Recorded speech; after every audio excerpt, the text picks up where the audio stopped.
Hey folks, so I am wrapping up just over a month of content geared towards highly sensitive people, and I wanted to go out with a bang. So I wanted to talk a bit about shame because I know that this is a very common experience for people who feel highly sensitive, who are highly sensitive. We have been told that it's not okay to be sensitive. And I want to unpack this today. So, if you are highly sensitive, even if you're not highly sensitive, but you have shame around being an emotional person, this video is going to be for you. So, a few days ago, I released a video called Emotional Regulation for Highly Sensitive People.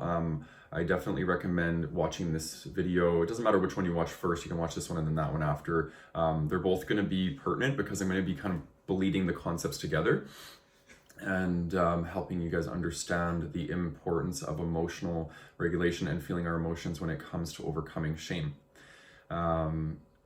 So one of the things I want to start off with is just kind of unpacking a few concepts, and then so what I'll do is I'll unpack some concepts. I'll kind of talk about how shame impacts us as highly sensitive people, and then I want to move into some of the strategies that we can use to start overcoming our shame, because that's what this journey is about, right?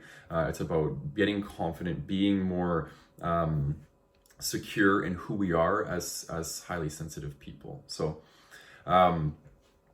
One thing that's really important to understand is oftentimes highly sensitive people experience an inner dialogue that's being brought forward or created by our parents or our caregivers or even greater society, right? So we have something called a parent ego, which is an ego structure that we adopt, which is basically our own internal dialogue. And we adopt this and we start to talk to ourselves in a very similar way that our parents talk to us. And I know for a lot of men and women, but a lot of men hear the messaging around, toughen up, it's not okay to cry, don't cry, big boys don't cry, all those sorts of messages that we hear as young boys. We internalize those and they end up becoming a part of our inner dialogue and how we parent ourselves. When we do get to a certain age in our development, we no longer are parented by our parents, and we almost assume responsibility to start parenting ourselves. And this is where a lot of people miss the boat, and they don't know how to parent themselves because they didn't experience positive parenting from their actual parents. So a lot of the work around healing shame is actually going to be about reparenting ourselves from a new structure, from not an ego structure, from a heart-centered structure. And this is a lot of the work that I do. So the parent ego is kind of like a microcosm of this greater system, this greater dominator system, or some people call it the patriarchy, right? Which is this male-dominated system that has taught us how to deal with ourselves. And a lot of the patriarchy has an influence on how comfortable we feel with feeling emotions. Okay, and the patriarchy typically sends the message. I don't ever like to use generalized statements, but it typically uses the sentiments around emotions are not good. They're weakness. They're a sign of weakness. If you're not in control of your emotions, or that you're showing your emotions, that it's a sign of weakness. So that's the first part where we start to have this almost like a trauma. It is a trauma when we're told that it's not okay to experience our emotions because we're human beings, right? We burp, we fart, we hiccup, we sneeze, we do all these things, but yet crying because it is the one thing that we need to hold a ton of shame around. It doesn't make any sense. It's a way for us to discharge energy, and no different than it is for us to discharge other bodily functions or things. So emotions need to come out in a way, and if we don't allow them to come out, it starts to manifest. And one of the most toxic emotions, one of the lowest vibrational emotion is shame. So this is why I've dedicated my life to doing this work, so people can liberate themselves from shame and find their authenticity. So very important stuff. So I wanted to talk about that. So one of the things that's really important to do is to examine our conditioning, because our conditioning comes from our parents, it comes from the systems that we operate in, it comes from the greater system. So we need to start to examine our conditioning. And one of the things that one of the most secret weapons, one of the most powerful weapons we use on the journey of examining our conditioning is going to be curiosity. We don't ever want to bring the magnifying glass of judgment with us on this journey, because all we do is perpetuate our own discomfort, our own shame, and we start projecting that onto other people. So when we see other people being emotional, we shame them almost because we don't feel safe doing that for ourselves. So it becomes this judgment. So we want to make sure we examine our conditioning by leading with curiosity. That's one of the most important parts of this. Curiosity is one of the most powerful things, right? Because it allows us to just observe, witness, see what's arising, and it doesn't have to be this, doesn't have to be that. It can be both. It can be this and that. What's beautiful, the most beautiful thing about curiosity. So what I would like you to do is I want you to write down your beliefs around being sensitive, or if you're not sensitive, your beliefs around expressing emotion. I want you to write down your beliefs about that, both positive and negative, and I want you just to sit with that. There's nothing to do. It's more just a cultivation of awareness. I want you to be aware of your conditioning, and I want you to be aware of how you view your emotions, but also maybe also add into that how you view other people when they're showing emotion. What does that bring up for you? Because that's another angle to look at it through, because sometimes we have a hard time seeing our own conditioning, but we can see it in other people. So play around with that, make a list, pros and cons of being sensitive or being highly emotional, and see what arises, okay? And then that's where you're going to get some really valuable information about where you need to start focusing curiosity, right? Get curious about it instead of leading with judgment.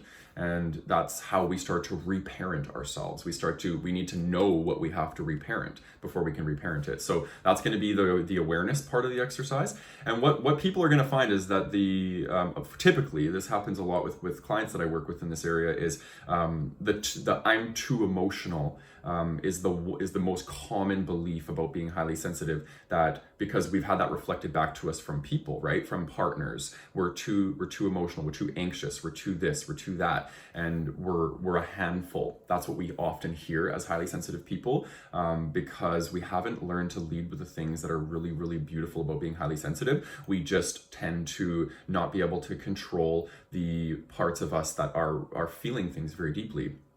And if we're in a relationship that's not good for us, we're going to be feeling all the shitty things really deeply, right? So the person that we're dating hasn't been able to experience the depth of love and security and joy and enthusiasm and all the things that we can experience for being highly sensitive people, right?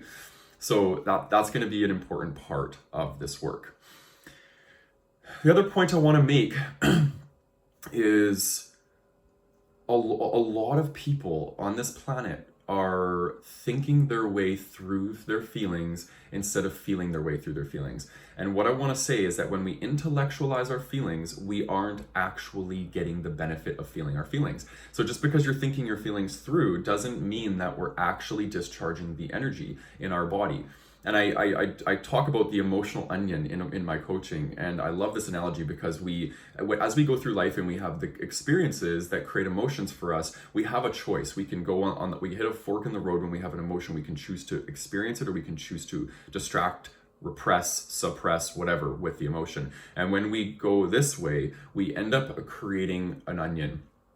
Layer by layer by layer, every emotion that didn't get valued, didn't get honored, didn't get experienced starts to bring and our onion gets larger and larger.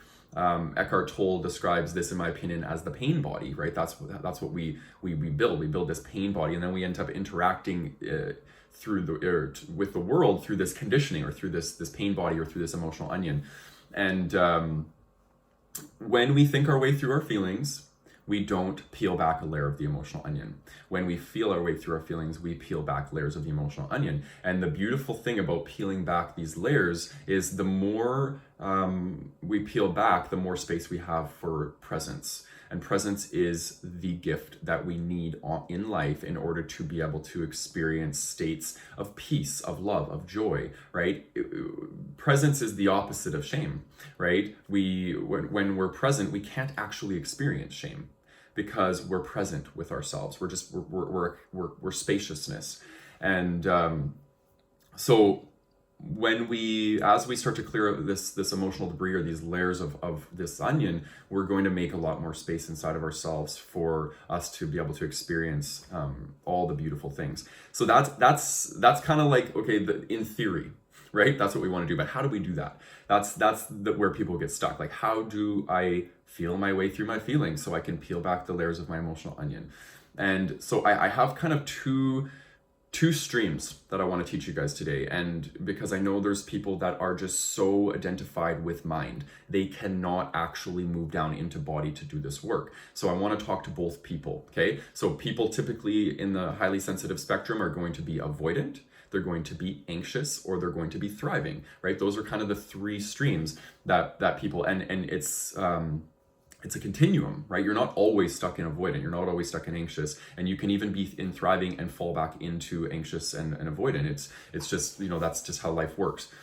So when we are in the more avoidant spectrum, we tend to hold back our emotions, and we tend to really struggle with showing up and being in the body experience, because we don't want to allow ourselves to experience the feelings that we have to experience because they're too intense for us, or we don't want other people to see us in this state. So avoidant people on the avoidant spectrum tend to be a little bit more callous, a little bit less connected to their body, to their emotional self.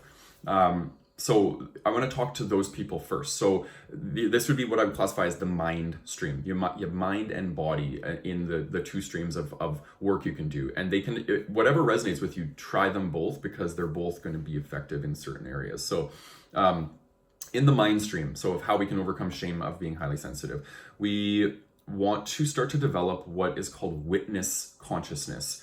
Okay, the witness is the part of us that is like the seat of consciousness. We sit down in ourselves and we're able to observe with a bird's eye view how things are playing out. We're able to watch our thoughts. We're able to watch ourselves think.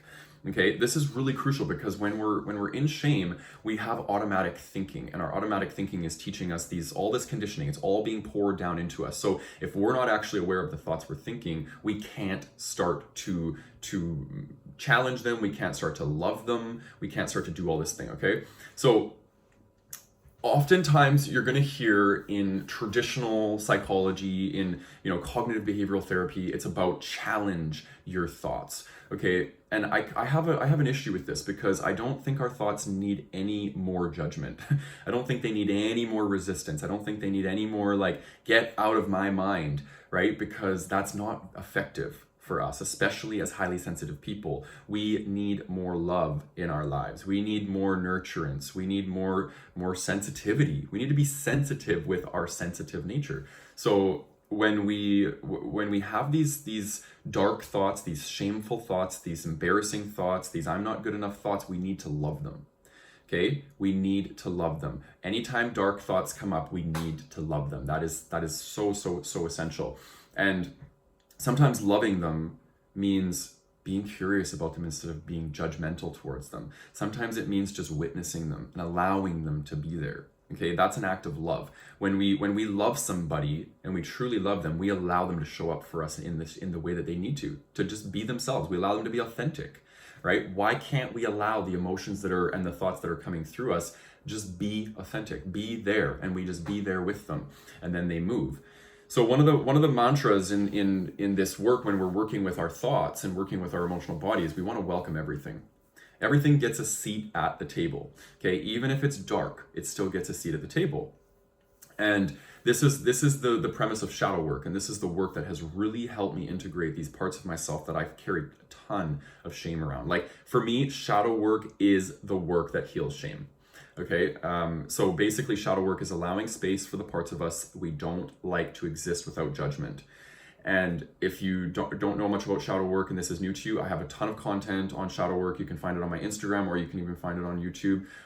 There's a lot of valuable stuff there on how to do shadow work. And if it's something that you're interested in, definitely reach out and set up a consult, and we can talk about shadow work and moving forward with that, because it's been the most effective strategy for me in healing shame.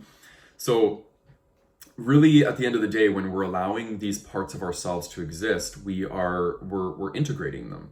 Okay, and when we integrate our shadows, we no longer lead with judgment. Again, we lead with curiosity, and we allow. It's all about allowance and allowing these things to be there, right? So that's a big part of this. So in order for us to develop witness consciousness, what we need to do is we need to start to master the mind. We need to settle ourselves into our minds, right? We need to take charge. It's our minds when they're not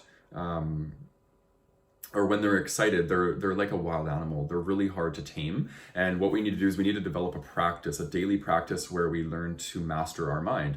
And one of the most effective things that I've found is something called one-pointed concentration. So this is basically where you spend time each day and you focus your attention on one thing. And when your mind wanders, you bring it back. And when your mind wanders, you bring it back, right? And the thing with this is it can be really frustrating, but we always make sure that we bring our attention back with love, with gentleness, okay? And we put a smile on our face because we know that this is the human experience. The monkey mind is part of the human experience. And what we do is we don't actually create a place of no mind, no thought. That's not the purpose. The mind is beautiful in the way that it always has capacity to think. But what we need to do is when we develop this witness consciousness, we have the ability to manipulate our attention. Okay, so instead of creating no mind, we're actually just drawing our attention away from the mind and bringing it into whatever, outside of ourselves, inside of ourselves, down into our body, into our heart, to sensation. There's so many ways that we can do that. So when we do one-pointed concentration, for what I do is I focus on a mantra, or I focus on counting, and or I'll even put on a song, and I just really focus on that thing. And then when it wanders, I bring it back. When it wanders, I bring it back. And what this is doing is it's actually creating like your ability to, it's like the muscle of attention is being strengthened in your mind, and you're able to, at your own will, manipulate your attention instead of your attention being manipulated by your environment or your inner dialogue or whatever that might be. So we become a master at manipulating attention within ourselves. Okay, how is this effective? Well, it's effective in the sense that our minds aren't running wild on us. We're not thinking conditioning thoughts without being aware of them. And awareness is the transformer of everything, right? Presence and awareness, those are the two. They're one and the same. They are the same, right? So that state, the state of presence and the state of awareness, the state of consciousness, all the same thing. That's the state to which we transmute things that no longer serve us, right? Or we stop perpetuating these cycles of things because we're no longer in the automatic thinking, and we're able to be a bit more aware of the thoughts we're thinking. Okay, so that's the mind stream. So I think that's going to be really effective for a lot of people. But then some people are at a place where they have a stronger connection to body. And this is in my opinion one of the areas when you start moving toward thriving as a highly sensitive person, because we start to connect to body, and when we spend more time in our body, we're spending less time in thoughts of shame and all the thoughts that perpetuate our shame. So the body is a real nice refuge from all the fear that we feel about, being different and not being good enough, and, people judging us and people criticizing us and all that sort of stuff. We get to take a break from people pleasing. It's a big one for a lot of highly sensitive people. We people please a lot, and it sucks, right? And we want to make sure that we can honor our authenticity. So we need to come down into our body where we're not thinking fearful thoughts, right? We can come down and we can take a safe space within us, and we can, it's almost like coming home to ourselves. Okay, so there's two streams. The one is master the mind. The next is going to be befriending the body, right? We want to make sure that once our mind is mastered, we can come down into our body and we can have the experience of our presence, which happens down in the body, in our heart. So there's something called connect to self practice. And I spoke about this in the emotional regulation video, but I wanted to actually speak to it in detail in this video. So connect to self is a real beautiful practice. And you can call it connect to self, you can call it connect to body. I like calling it connect to self because this is myself. Myself, actually, my true self exists in my body. That's my essence energy. That's my divine nature. It comes from inside my body. And the better, the more time I spend in my body, the more I'm able to relate with people through this divine nature, and people are able to be transformed just by being in my presence, because I'm coming from a place of love, from a place of presence. And so Connect to Self is all about this. Okay, so what we want to do is we want to ground ourselves, and we, as highly sensitive people or highly emotional people, we tend to spend a lot of our time outside of ourselves. Okay, we're always perceiving environment, we're always perceiving things, and we want to make sure that we always have the ability to come back home to self. Okay, so when our attention is outside of ourselves, we're focusing on others, right? Their feelings, their emotions, we're observing. That's one way we displace our attention. The other way we displace our attention is upward into our mind. We spend a lot of time ruminating and thinking and being anxious and all that sort of stuff. So Connect to Self is about dropping down into your body through a visualization. You literally close your eyes and you visualize your attention being pulled down into your body. And then if you're focusing too much on outside yourself, what I want you to think about is sitting back into yourself, like you're sitting into a big comfy lazy boy chair. Okay? And what that does is it just allows you to return to yourself. And if you're really good at visualization, I want you to think about sitting behind your heart. Okay? Think about being literally in the driver's seat behind your heart, and you're just sitting there and you're just chilling and you're with yourself. This is a real effective strategy. And so what I make sure that I do this multiple times a day, because I am very observant, I'm very perceptive, I'm always focusing on things outside myself. I'm working with clients every day, so for me it's about coming back home to self. So always at the end of the day, always in the morning, I do these Connect to Self practices. And the beautiful thing about that is when you're connected to self, you're not focusing outside yourself on all of these things that are stimulating the shame response in you. Right? And that's what ends up stimulating the shame response, is when people judge us, when people look at us weird, when we're being our authentic self, it incites shame in us. And then we start to judge ourselves, and then we start to compromise our authenticity and all these sorts of things. It just becomes a snowball effect. So the more time we spend connected to self, the less time we spend observing other people and monitoring their reactions to us, right? And we allow ourselves to just be authentic. That's what this is all about. So the second part of this and the shame healing journey in this work is the emotion regulation. Okay, because the emotion regulation is, again, it's peeling back the layers of the emotional onion. And when the emotional onion is peeled back, all of those feelings in the emotional onion are shame driven. So when the emotional onion is gone, and we've allowed ourselves to feel our way through these feelings, so then our emotional onion is shrinking, we no longer have the shame inside of us that's actually dictating how we behave and how we show up in this world. Right? So emotional regulation, again, please watch the video, but if you haven't, it's going to be about acknowledge the emotion, welcome the emotion, and fully feel the emotion. I talk about the strategy in that video, so if you haven't checked it out, please check it out, and that will give you a ton more information on how to navigate this path. Okay, so those are the two streams. So I want you to try practicing some of this stuff. I know I just gave you a ton of stuff, and I feel like for some people that can be really overwhelming. So what I want you to do is I want you to pick the one thing that you felt lit up. When I talked about it, what made you feel like, yep, that's what I need to try? Start there, okay? Don't try and do everything, because again, a common thing for us as highly sensitive people is we're also perfectionists, right? We want to do everything, we want to get it right. So don't worry about that. So leave that messaging, that parent ego message at the door, right? It's no longer helpful. So find the one thing that really made your body feel good when I talked about it, and follow that and see where that takes you. Okay. Please give me your questions. Any questions that you have around this stuff, I would love to know where you're at on this journey, because the overcoming shame is a really challenging thing, and it took me a long time to get this. I'm not even gonna say right, because it's not about getting it right. It's about getting it secure. I feel secure now, in the sense that I'm not driven by my shame. My shame isn't controlling me anymore. But it does take time to get there. So where are you at in your journey? What are you struggling with? Hit me up. Let me know in the comments below what's the struggle, because I'm creating some other content. I'm creating a program for highly sensitive people, and on the shame, and I would love to know the areas that you're feeling like you're struggling with, so I can create some content that's going to be geared towards that. And as always, I do transformative life coaching. I work with gay men and I work with highly sensitive people. Those are the two streams. And I do a ton of work around self-worth.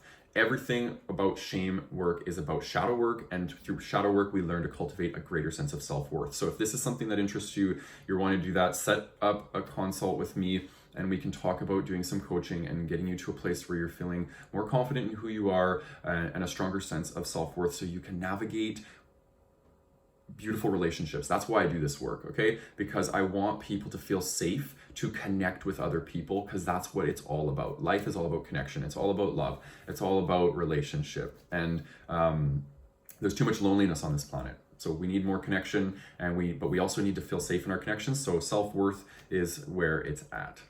So yes, have a beautiful day, guys, and we will connect soon. Ciao.